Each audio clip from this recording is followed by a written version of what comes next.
Hey everyone, welcome to Our Small Footprint. My name's Nyssa. If you're new here, we are a large family living off-grid in Australia. I have a dog that is yapping in the background and I can't get it to stop, but I need to get this filmed to be able to share. So this is a bit of a collated video. We have the second day of food prep from the other day, the most recent video that I put out. Ended up being about 30 minutes of that left over for the next day. But we also got our monthly Aberdeen food pantry hamper. So each month we are lucky to access a monthly food pantry, and this might be the last time we get it. So I wanted to share that last one with you. Peter and Lois are looking to find someone else to take it over from the sounds of things, and so we'll see what happens with that. But it is a $55 hamper. It has gone up. It is now $55. It's a hamper that you get what you're given. You do not have to have a health card to access it. Anyone can access it.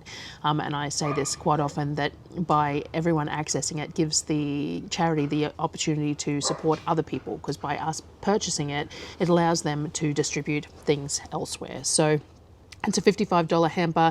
You get what you're given.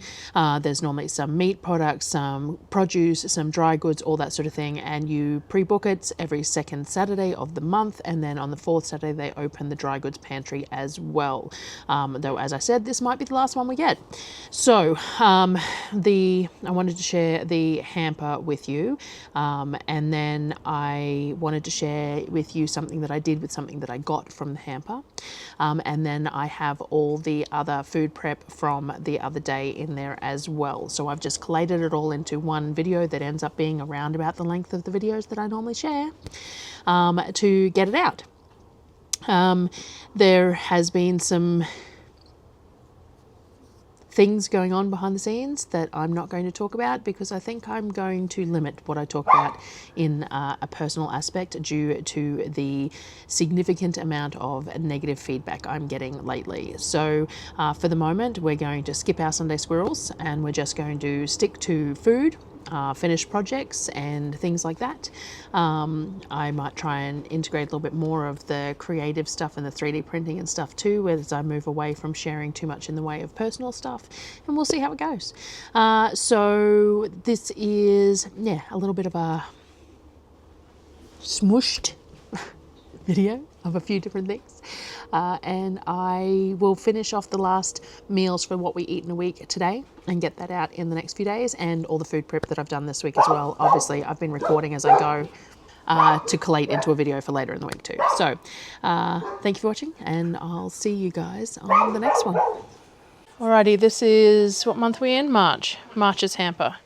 So the bag of pasta like normal, bag of rice like normal, straight pasta like normal, bag of some sort of biscuits, a couple of tins of tuna, a few tins like normal, some tomatoes, vegetables, baked beans, a couple of jars of pasta sauce or like a butter chicken pasta sauce, and some peanut butter.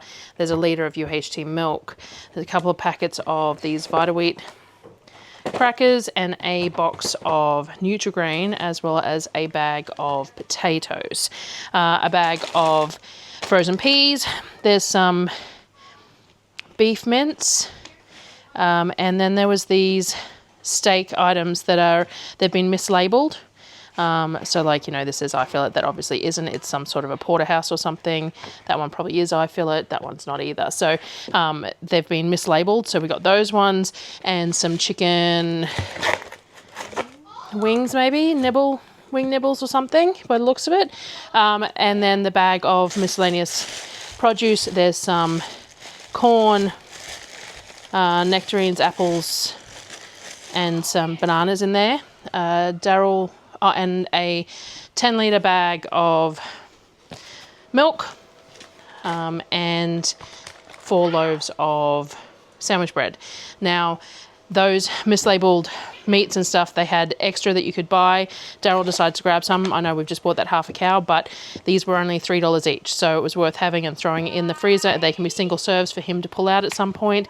Again, mislabeled, like that one says eye fillet still as well, obviously isn't eye fillet. And so just a few of those. I think he got 6 of those. And then some of the extra produce was nectarines, so they grabbed a bag of nectarines. They did have more corn and more of the cooking bananas, but we didn't, I'm over bananas, so I didn't want any more bananas. And we find the corn just doesn't last very well, so we don't tend to grab any extra corn. So that was this month's hamper. Right, so this is the milk. I actually thought it had a tap on it and it doesn't, which is vaguely unfortunate. So what I've done is I've grabbed some half-gallon jars, 2-litre jars. I'm going to do a 4-litre batch of cottage cheese. So I'll put 4 litres straight in my Dutch oven pot here. And then the other 6 litres I'll put in these jars to go in the fridge. But yeah, it's a bit. So the use by date on this is the 16th of March. So it's tomorrow. If it was sealed in here for longer, it would probably last longer. Transferring to the jars is going to not be the greatest, so I'm going to have to figure out what I'm going to do with it. I could make some Ninja Creamies. I could use some for yogurt. I just don't normally use fresh milk for yogurt because using fresh milk for yogurt means I have to heat it and then cool it again. So normally I just use UHT because it's easier, but I'm not sure what the best way is going to be to do this either. It has like this screw bit on it, so I'm assuming that in a commercial environment of some sort, this screws into something and pierces the middle, because there's a little bit of a divot in the middle and then like a thread on the outside of it. So perhaps because it's a not for retail sale thing, so perhaps in a commercial environment, this like screws into something, it pierces the middle and you fill it using that. Obviously, I don't have that capacity here. So I'm trying to think of the best way. Now with the coconut cream that comes in the goon bags, I just cut a corner, but they are foil, not a plastic, and the coconut cream is more viscous, whereas this is very liquidy, and I'm concerned about making a significant amount of mess.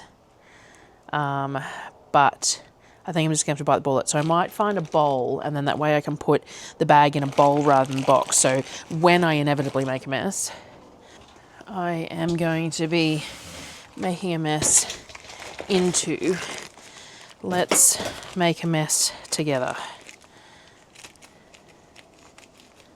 All right, we've got a hole.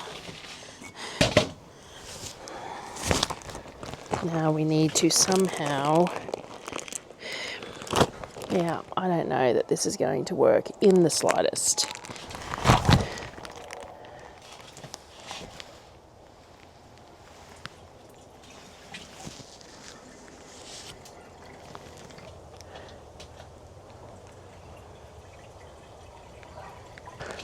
Oh, I was just congratulating myself on doing fairly well, which was silly because, you know, mess now, but it's fine. We're getting there. All right, so I've got 3 full to the top 2-litre jars of milk. So theoretically, everything left in this bag and bowl here is 4 litres. So I'm going to throw this in the pot. Hopefully the 10-litre aspect is correct, only because of ratio of lemon juice to milk for making cheese, but it should be fine. So yes, I'm going to get the rest of this into the pot. So now we're going to stir the milk on the stove while we warm up, and we want to get it to, this one says 180 Fahrenheit. I don't know what that equals to in Celsius. I'll let you know when we get there.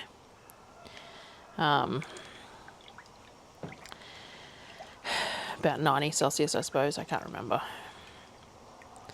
So we're just going to keep it agitated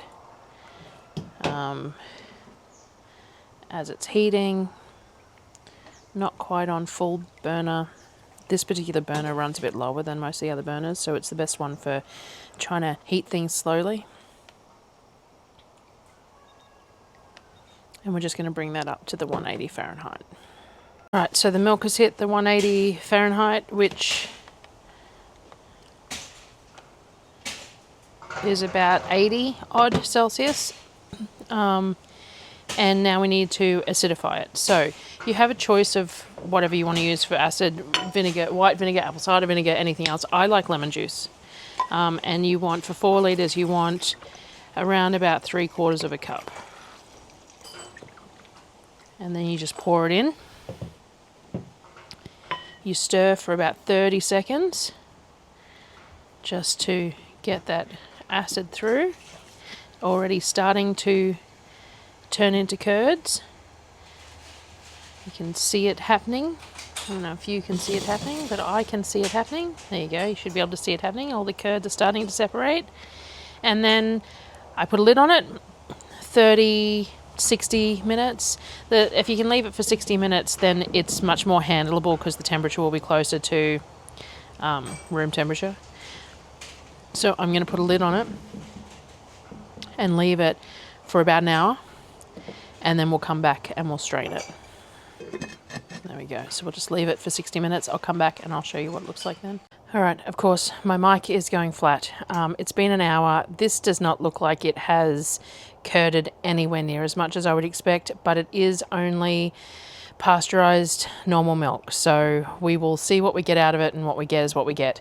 But I have to find something to strain it with. I cannot find any chucks. I cannot find any of my flour sack tea towels clean. I cannot find any cheesecloth. I don't know. So I'm going to go plug everything in for a bit and go looking. So I asked my neighbour if she had any chucks or anything that I could use, and she didn't, but she did have these like nut milk bag type things, which will work perfectly. So, as I said, I don't think I'm actually getting a whole lot out of this, but we will see what we get. This is what it looks like. So we're going to scoop out the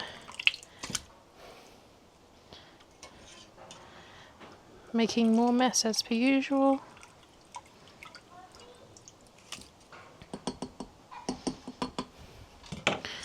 Alright, so we're getting, we got more than I expected already, so look at that. Now we're just gonna, I don't want to over squeeze it. We still want it to be a little bit moist. We don't want it to be too dry.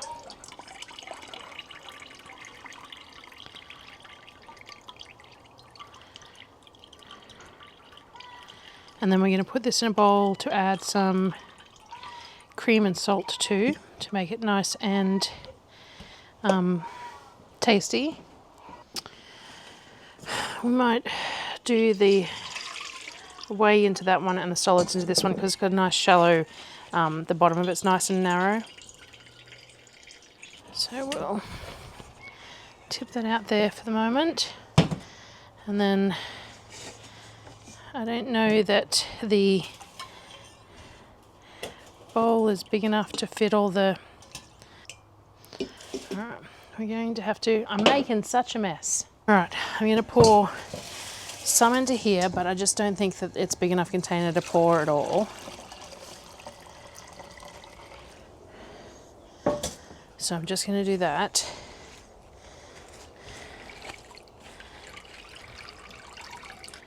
Much simpler process if you just have the right size bowls ready.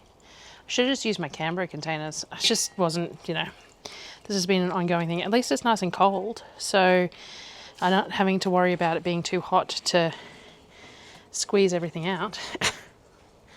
All right, so let me grab the second bowl to put the rest of the whey in. Now, there's lots of things you can do with whey. I won't do anything with it. I will give it to the animals as a treat. Because I'm just not a fan of using it. There is many things you can do with whey though, if you so choose. Alright, so this is what we've ended up with. There we go. It's actually ended up quite a decent amount. So let me wash my hands. So now we're going to add some salt. Sort of, I'm going to say 2 teaspoons worth, because I quite like salt too. That is going to be personal preference. And then most of the recipes ask for you adding a couple of tablespoons of cream, just to bump the creaminess of the cottage cheese. And I think that's especially important when you use such low fat milk like I did. Like, it was whole milk, but really isn't the kind of, you know, superb quality that you would get good results out of. So it's quite salty. I probably didn't need quite that much salt, but I like it. So there we go. We have homemade cottage cheese to use for a couple of things. Alrighty, so next day. It is Sunday, and we're getting moving. The pastrami was delicious. It definitely needed longer in the brine, and that's on me. I just wanted to use the smoker, so I thought I'd use it all at the same time. I'm glad I did because it's raining today. But yeah, so that's fine. It doesn't really matter. It's it's grey in the middle instead of pink, which is like, you couldn't sell it like that or anything. We're not doing that. We're eating it, so it doesn't matter. So yeah, some of the brine didn't get right into the middle, so there's less flavour in the middle. It's a bit grey. We're okay.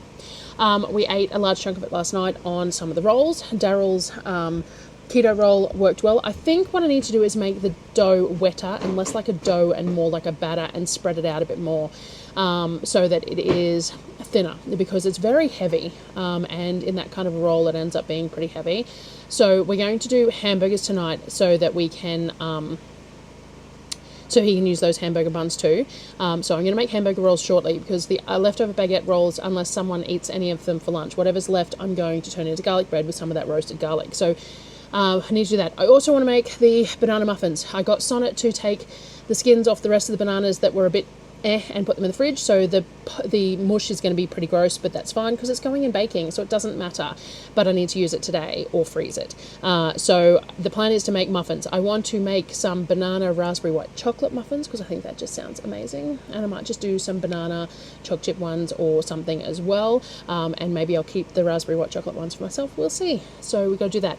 But something else that I defrosted to use, so I defrosted mince so that I can make hamburgers tonight, so I've got to pull that's in the fridge. I pulled that out yesterday. I'm thinking I might grind it down, one more grind. The mince that we got from the half a cow, it's a little bit coarse, I think. I like a coarse grind of meat, but when I was packing it up, it felt a little bitty, and I think that if I'm making hamburgers with it, you don't want that little bit of textured bittiness in it. So I think I'm going to run it through the grinder, so I'll do that later. But I also defrosted some of the chicken trim. The plan is to cook it up so that I can use it for pizza toppings or scroll toppings or something over the next couple of days as well. So we might have pizza over the next couple of days too. We shall see. All that garlic, I actually refrigerated half of it with the skin on. I'm going to test whether that makes it any easier to remove the skin. We'll see. But basically my hands and my back gave up. I couldn't do any more. I wasn't going to get any more done even if I wanted to. So I need to test that as well. But first up, I've got that chicken trim, so I pulled it out yesterday. It needs to be cooked. What I'm going to do is I'm going to do a mix with it. So I've got some of the thick cut traditional bacon. I'm going to dice this up really nice and small. I'm going to start frying this off, and then I'm going to add the chicken to it. And then we'll have a crumble of bacon and chicken to use in the pizzas and things like that. All right, so the traditional bacon comes in these big slabs, and it's basically like eye bacon, just the eye without a lot of the fat, and in the big eye cuts. Really cheap to buy it like this. And it's not my kind of, like, I'm not a fan of eating bacon like this as like fried like bacon, because I like the fat on my bacon, but works perfectly for cooking up as a bacon in something where other things are being added. So all I'm doing is I'm cutting it into some thinner pieces, dicing it, and then dicing it again really nice and small. And then I've got it in a cold pan at the moment. I'll turn the pan on once I've got a decent amount in there. I'll put a little drizzle of water in there to get it started, and then we will caramelize this off and get it a little bit colored and crunchy to add to the texture of the chicken. We will cook the chicken off in any fat that renders from it, but there's not a whole lot of fat. I may need to add a bit to it as well. All right, while that is cooking down, it's going to take a little while to cook that bacon down because there's a lot less fat. I added that little bit of water so that we can render it down a little bit slower so we can get some good color on there. So we're going to let that render down a bit slower. Now, in the meantime, I'm going to make my brioche dough for hamburger buns for dinner tonight. Hopefully, that's what we'll end up with for dinner tonight. We'll see. The recipe is on the website. So I'm using coconut cream because it's what I use as standard. If I have some cow's milk that he's using, I use that now that the kids are less intolerant, but the recipe basically uses half a tin of coconut cream, so that works really well for me. And I'm going to make those muffins, so this will work fine. So 180 grams of that. As I said, recipe's on the thing, you don't need me to verbalize it all through. I'm going to throw everything in, we'll get it on the KitchenAid and mixed up so that this can proof. Now, even though it is drizzly, it says that the temperature is 21 degrees, but it also says there's 95% humidity, so it's gross. I don't know if that's actually accurate. That's what my watch says, but that's drawing it from a weather station that's not our weather station. Our weather station says it is 24 outdoor and 83% humidity. So it feels like 28. But it's oppressive, very, very oppressive. So it's not particularly warm, and this might take a little while longer to proof than normal because it's not that warm, even though it feels horribly warm to me. Sorry, I just moved you because the pot handle was near the stovetop. All right, so I'm going to mix this up first, then I'll get into a bowl to proof. Dough is done and in a container. The bacon is still going, but it is pretty much at the point where it'll just start burning to the bottom if I don't do something with it. So I've got 2 bags of the chicken trim, which are 1 kilo each. Now the chicken trim is basically chicken mince, but it's 8mm sizing. So what it does is it has these bigger pieces of chicken that they have a more toothsome mouth feel because they feel like chicken rather than mince. It's hard to explain, but there's some bigger bits in there too, like some scrap pieces that are quite large. So it works really well. It's great for stir fries, which is what we've been using it for stir fries a lot. I'm going to make some chicken burger patties out of it at some point too, but it'll work really well for this too. But I'm going to season it before I add it to the bacon. So I actually have some of my pork seasoning sitting here that I'm not going to use this month because I didn't buy pork roast. And this is a mix of salt, pepper, garlic, paprika, a little bit of brown sugar, onion, all that sort of thing. It's a very standard sort of mix that I can use with just about anything. So I'm going to mix that through here. I might add a slug of Worcestershire sauce actually. We are not overly seasoning this. All we're doing is giving chickens can be bland. So we're just giving it a few notes of flavour to cook up with the bacon. And then, as I said, I'm going to use this as pizza topping. So we'll have pizza in the next few days. Pizza topping or in, you know, my savoury scrolls, the chicken and bacon savoury scrolls. Oh, this is cold. It's still bits of it that are frozen. All those sorts of things. I may make it up in a bigger batch if this works well. So now I'm just going to put this in the pan with the bacon. Now the pan has some schmaltz on the bottom. I believe that the chicken's got enough water and liquid in there that it's going to deglaze it, so I'm not going to deglaze it beforehand.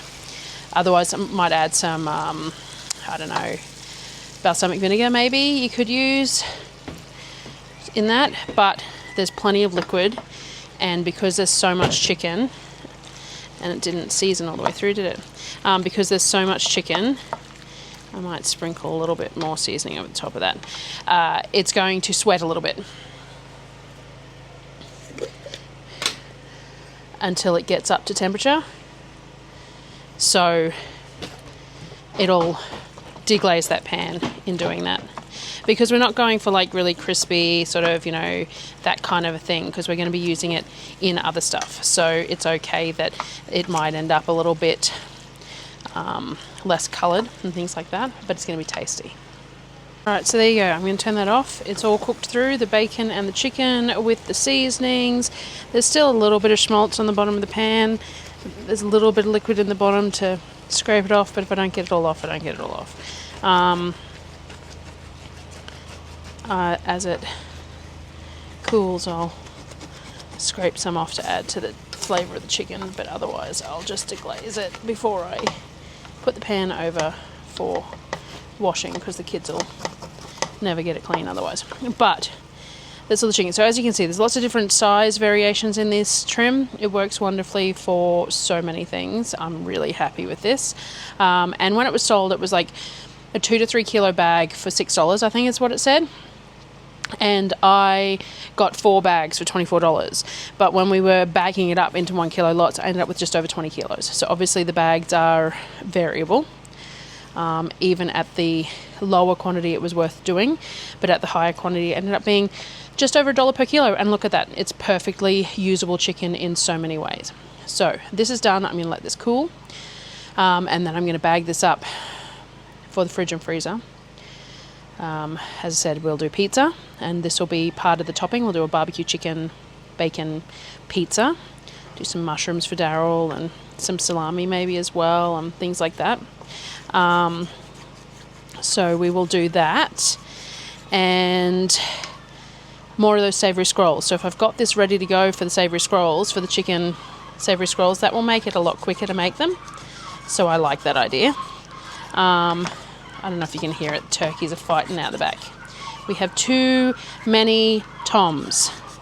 We need to get rid of some boys. Ideally we need to cull them, but man, I hate culling chickens and turkeys. I know it's something that has to be done if we're going to keep breeding, but we didn't actually purposely breed turkeys.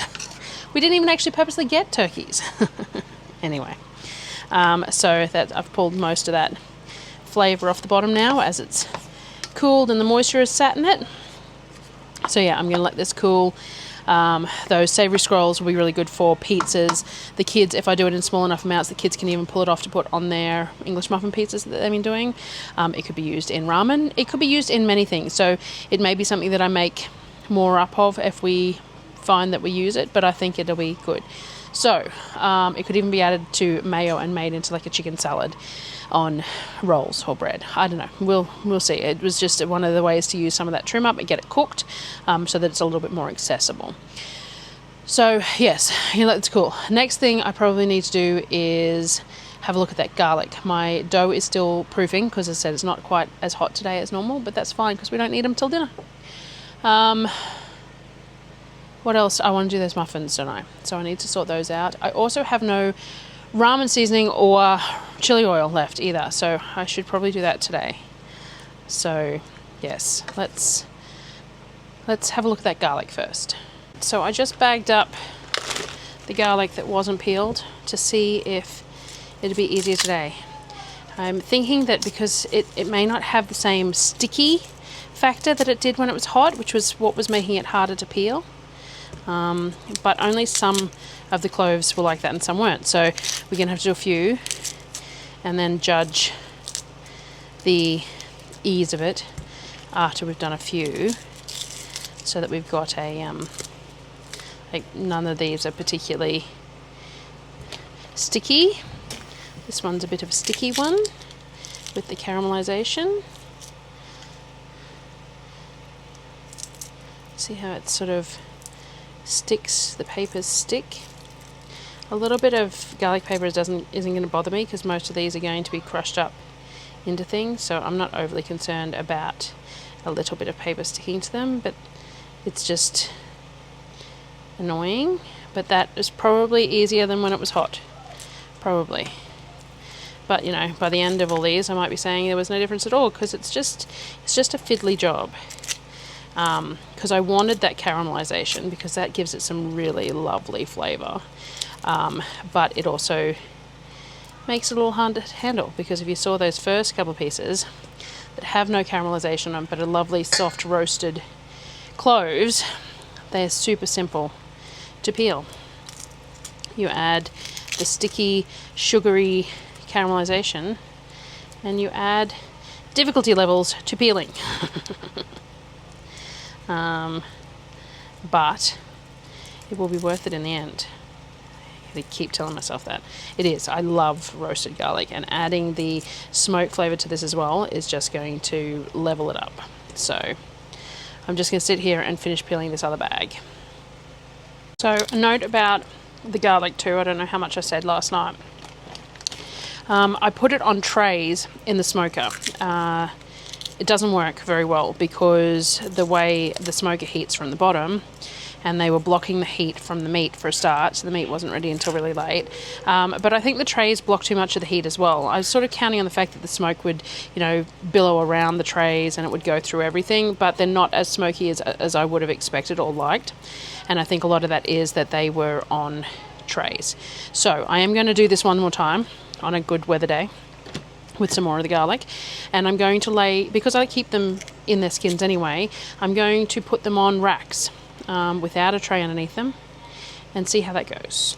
I'll do it on a day when I'm doing some meat as well, and see if that all alleviates the issue with the blocking of heat and the extra time required to cook the meat and things like that. Because it's a vertical smoker, it does make sense. But I did think that because it was on a low heat anyway, like I was only running the smoker at 225 Fahrenheit or 110-ish Celsius, I didn't think it would be that much of a big deal, but it seemed to impact it quite a lot. The meat took a very long time to get to a stall, and then and it was a lot quicker once I removed the garlic, sort of thing. So I will do it again, but I'm going to put the garlic on racks instead of trays and see if that makes a difference, because it is kind of worth the effort. It's just, you know, yeah. So right, I bagged up the chicken bacon mix. I've done these little baggies of about 150 grams that can be used for, like, shared across some of the English muffin pizzas, or in ramen or whatever, or in pasta dishes or whatever else, just little, like, 2-serve sort of servings, and then some that are about the 700 gram marks, which will be for the scrolls. There's two here. There's one for scrolls, one for pizza, is the theory, to test it out before I go making too much more of any of this sort of thing. So I'm going to vacuum seal these up, but the vacuum sealer is not in reach right this minute. So I'm just going to put them aside because my dough for my hamburger buns really needs doing. So I'm just going to fold these for the moment so that nothing gets in them, get this dough done, and then I will shift things around to get to the vacuum sealer, which is part of the whole reorganizing the kitchen, is so that it is more accessible without having to shift it on the trolley to be able to reach it to plug it in, sort of thing, because that's what has to happen at the moment, is I have to pull the trolley close enough to the bench to get the cord to reach the power pack that's there. So I'm going to do these rolls. I've got the bowl of smoked garlic. I'm going to put that in the Thermomix with some butter. Actually, I should pull the butter out of the fridge to soften a little bit, and I'm going to create that with some parsley and a smoked garlic butter, which I'm going to have on some baguettes toasted as garlic bread for myself for lunch once I've got this done. All right, my brioche dough is always a little bit sticky because it makes for the best brioche rolls. So it seemed a little stickier than normal, but I decided that I'd just deal with it. So what we're going to do is we're going to get it out first. I lightly floured the bench,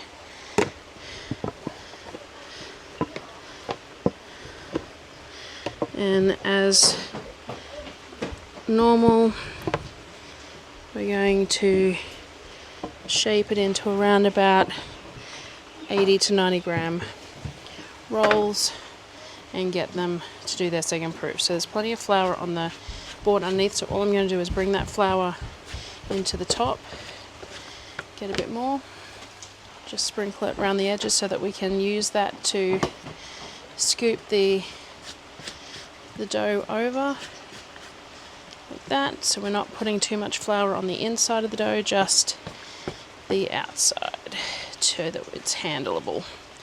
We just want to put some structure to the dough so that it is more handleable. And then I don't want too much flour, but I will need more flour later probably. So all I do is I scoop it to a corner to assess, so I'm not over flouring dough, because then what's the point of having a nice moist dough if you're then introducing too much flour. So then we just create some more tension and structure on the dough so that it works. All right, now it's still a bit tacky, but that's fine. I can oil my hands a little bit if I need to as well. I need a tray. All right, and then I'll just do one screen like normal, a little bit of flour to make it more handleable. This is 90 grams. The non-floured side we bring to the middle.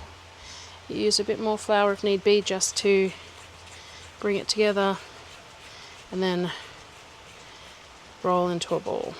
Some people do this on the bench. I like to do it hand in hand. I just find it works best for me. And then I'm just going to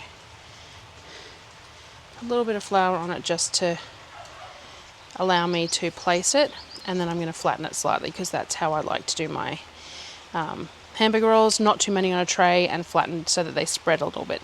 So I'm just going to repeat that process with the rest of the dough. Alright, let's get this garlic butter done so that I can make some lunch. And then once I grill some garlic bread, which is what I'm going to have for lunch, I'll get these hamburger buns in the oven as well. So I have 500 grams of butter here, and all I'm going to do is cut it up into some cubes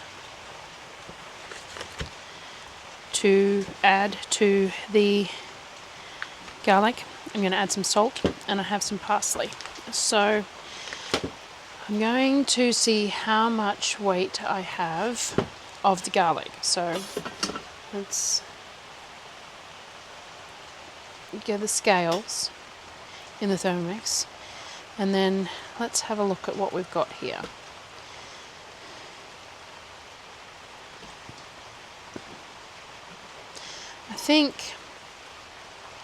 I don't know what the ratio would normally be for garlic to butter. Probably quite low, but this is supposed to be like hefty.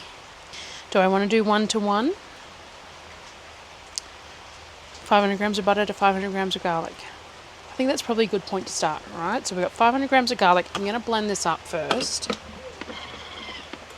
like that.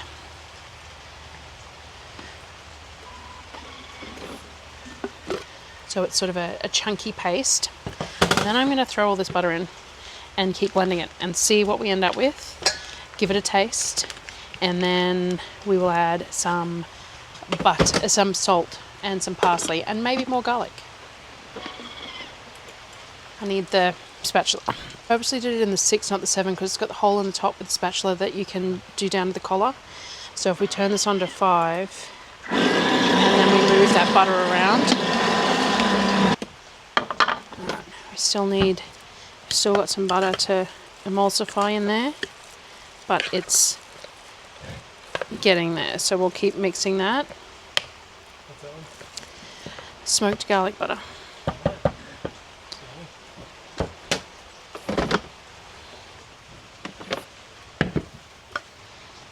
Alright, we've got a nice butter emulsion there now.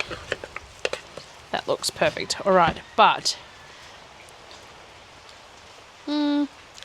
salt isn't too bad actually, because I did salt the garlic and it is salted butter. I'll probably leave that there, but I did have some parsley that I'm going to fold through it. I bought this with like no real intent, but fresh parsley, no. Great, so what I'm going to do is use about half of this, because I might do a second batch.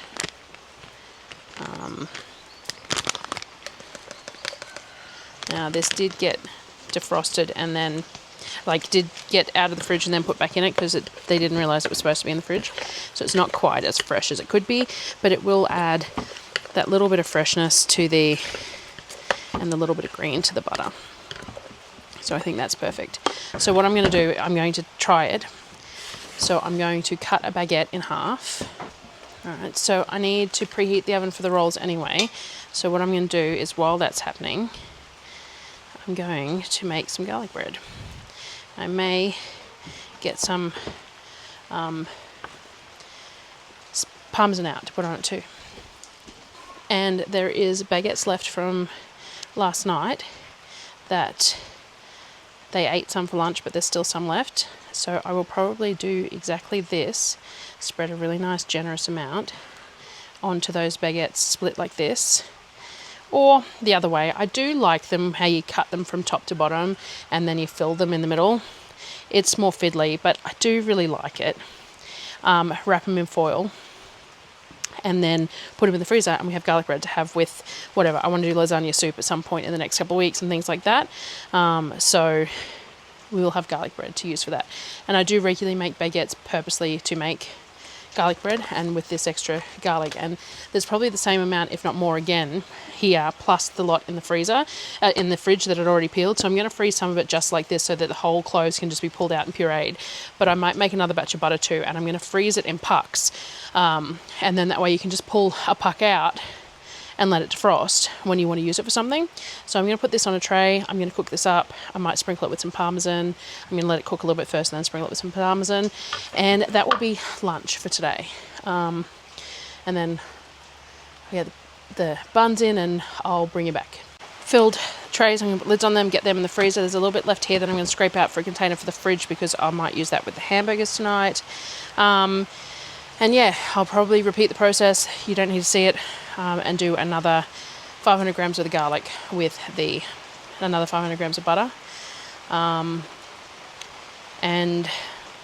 yeah, fill other trays with them or whatever I can find. I've got more of these ones, the nice sort of smallish pieces. These are slightly bigger, depends on what we're using it for, but delicious regardless. So these are done. My bread is not quite done. I'll take a photo of that before I go, and then I'll put the buns in, and I'm going to go sit down and eat.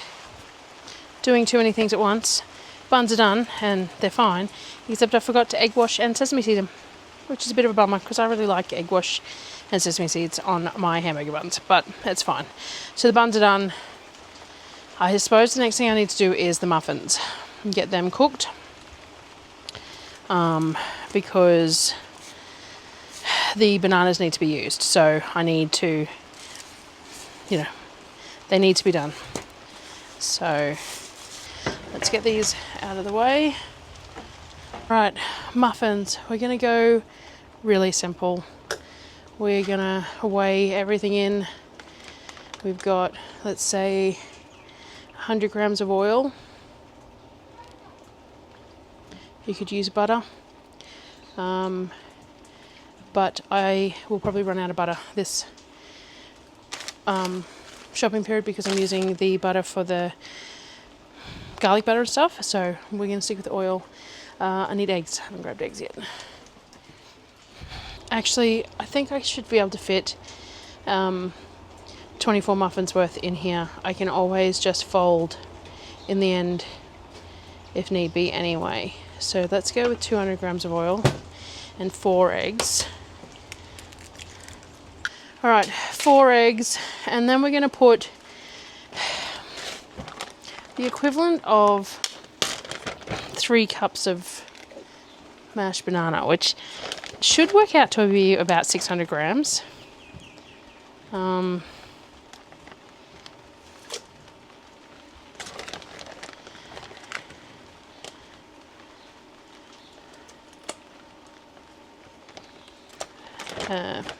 So we're probably enough there to do another batch. I'm going to mix this first. I don't make muffins from scratch very often anymore because I use the muffin mix, but it's not really made for banana muffins. All right, so we've blended that together. We're going to add some vanilla, which has a spoon sitting in it. Add some vanilla. Okay. I'm going to add some sugar. I'm going to do about 250 grams maybe of maybe 300 grams of the coconut sugar.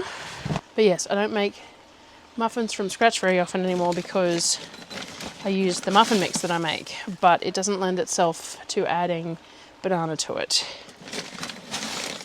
Yeah, I might do the 300. Coconut sugar is not quite as sweet because it's got that malty flavour, and it's a bit lighter than other sugars, so I need a spatula. So I reckon I'd do the 250 odd of the raw sugar, but I'm going to do the 300 odd of the coconut sugar. Right, we've got sugar in there. Let's mix that. Alright, then we're going to put some baking powder and bicarb. We will do a teaspoon of each.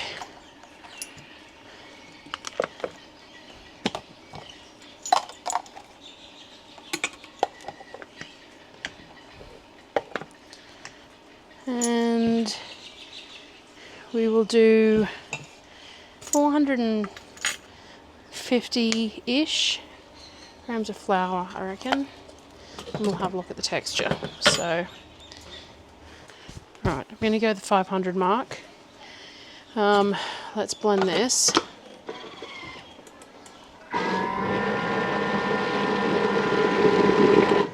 Alright, and then we're going to add raspberries.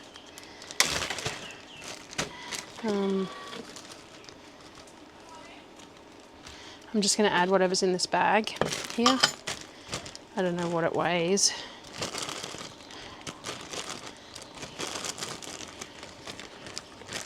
Just going to crumble them a little bit as I add them.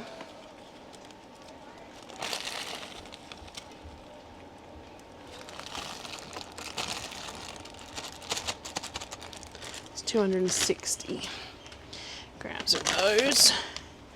And let's fold and break up some of those raspberries a bit, like that. And then we're going to add some white